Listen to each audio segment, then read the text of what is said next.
هو اجتباکم، یہاں مسلمانوں سے خطاب ہے، اہل ایمان سے۔ اس نے تمہیں چن لیا ہے، منتخب کر لیا ہے، کس کام کے لیے؟ بہت اہم نقطہ ہے یہ، کاش کہ یہ باتیں واضح ہو جائیں۔ یہ فلسفہ دین ہے۔ دیکھیے، جب تک نبوت کا سلسلہ جاری تھا، دو ہی کڑیاں تھیں رسالت کی، رسول ملک، رسول بشر، بات ختم۔ اب اس کے بعد جب لوگوں نے رسول کی تعلیمات کو بھلا دیا، خرابیاں آ گئی، بگاڑ ہو گیا، اور رسول آ گیا۔ پھر جبرائیل پیغام لے آئے، اور رسول بشر اس دور کا جو ہے اس نے اس کو عام کر دیا۔ پھر کچھ عرصے کے بعد ایک اور، تو دو کڑیاں چلی آ رہی تھی، آدم سے لے کر حضرت محمد تک صلی اللہ علیہ وسلم۔ حضرت محمد پر آ کر سلسلہ رسالت ختم۔ اب کون کرے گا؟ یہ ہے نقطہ۔ اب ایک تیسری کڑی جوڑ دی گئی اس کے ساتھ، اور وہ ہے امت مسلمہ۔ اب آئندہ یہ کام امت کو کرنا ہے، امت محمد کو کرنا ہے۔ یہی وجہ ہے کہ هو اجتباکم، تم بھی اس سلسلے کے اندر منسلک کر لیے گئے ہو، تمہیں تیسری کڑی کی حیثیت سے سلسلہ نبوت و رسالت کے اندر جوڑ لیا گیا ہے۔ اب کوئی نبی نہیں آئے گا، کوئی رسول نہیں آئے گا۔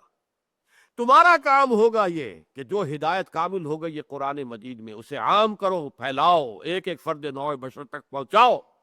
اور تمہارے ذمہ ہوگا یہ کہ اللہ کے دین کا بول بالا کرو، پوری عالمی سطح پر، تمام عالم انسانیت پر اللہ کے دین کا جھنڈا لہراؤ، اور نظام خلافت اللہ منہاج نبوت قائم کرو۔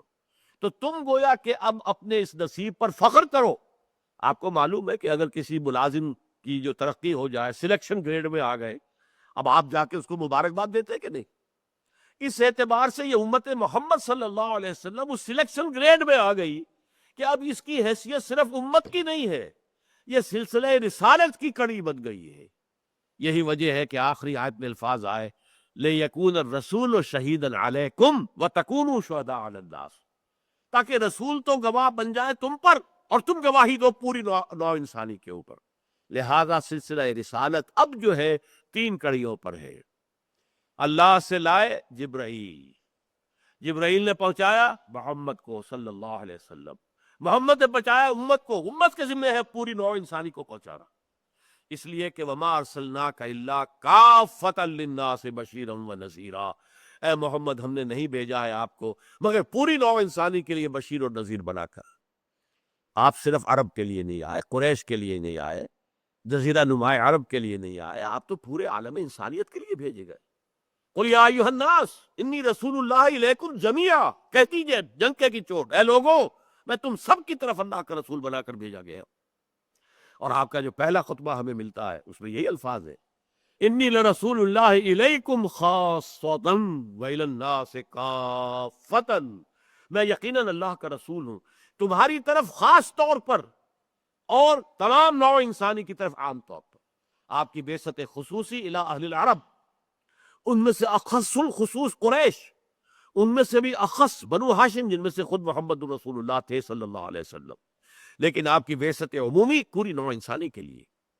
تو یہاں فرمایا آخری آیت میں اس کے لیے جہاد کرو، محنت کو، تفصیلی گفتگو تو بعد میں ہوگی ابھی، لیکن میں نے مضمون کی مناسبت سے اسے یہاں جوڑ دیا ہے، جاہدوا فی اللہ حق جہادہ هو اجتباکم، اللہ کی راہ میں محنتیں کرو، جد و جہد کرو، جہاد کرو، کوشش کرو، جتنا کہ اس کے لیے جہاد کا حق ہے۔ دیکھیے ایک ہی رکوع میں یا حق کا لفظ آیا، ما قدر اللہ حق قدرہ، نہیں پہچان پائے اللہ کو جیسا کہ اللہ کو پہچاننا چاہیے تھا، جیسا کہ اللہ کے پہچاننے کا حق تھا۔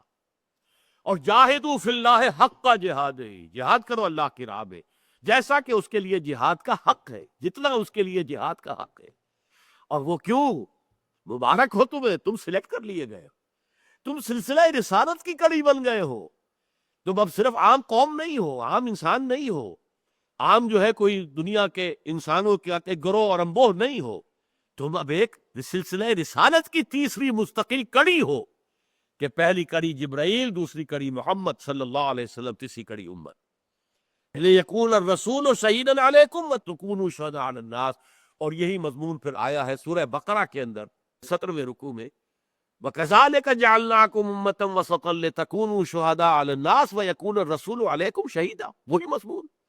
صرف ترتیب کا فرق ہے۔ تو یہ نوٹ کر لیجئے، اصطفاء اور اجتباء کا فرق۔ تمام انبیاء اور رسل وہ مصطفیٰ ہیں، مجتبیٰ بھی ہیں۔ یہ امت جو ہے یہ مجتبیٰ ہو گئی ہے اب اس اعتبار سے کہ اسے بھی سلسلہ رسالت کی دو مستقل اور دائمی کڑیوں کے ساتھ ایک تیسری کڑی کی حیثیت سے شامل کر لیا گیا ہے۔